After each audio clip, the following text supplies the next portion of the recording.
Group 1 2025க்கான book proof தான் பார்த்துட்ருக்கோம். இன்றைக்கான என்னென்னு பார்த்தீங்கன்னா, இன்றைக்கி வந்து ஒரே புக்கில் 2 கொஷின் கேட்டிருக்காங்க. ஸோ அந்த புக் ப்ரூஃபை பார்ப்போம்.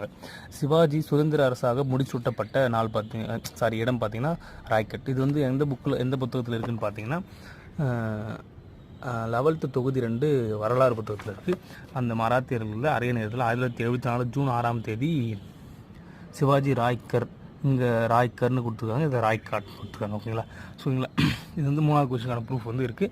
அடுத்து பார்த்திங்கன்னா அதே இதில் 30வது கொஸ்டின் பார்த்திங்கன்னா, சத்ய சோஜக் சமாஜ் 1873 தோற்றுவித்தவர் யாருன்னு பார்த்தீங்கன்னா ஜோதிராவ் பூலே. ஓகேங்களா? ஸோ இதே புத்தகத்தில் ஹிஸ்ட்ரி புத்தகத்துலேயே சத்ய சோஜக் சமாஜம் 1873 யார் எழுதிருக்காங்க பார்த்தீங்கன்னா சத்ய சோஜக் சமாஜ் 1873.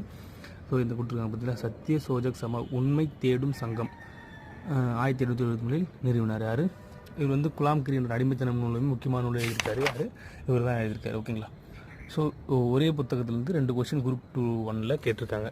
ஸோ இந்த வீடியோ பிடிச்சிருந்தால் லைக் பண்ணுங்கள், ஷேர் பண்ணுங்கள், கமெண்ட் பண்ணுங்கள். தமிழன் டிஎன்பிசியை சப்ஸ்கிரைப் பண்ணுங்கள். நன்றி, வணக்கம். மீண்டும் சந்திப்போம்.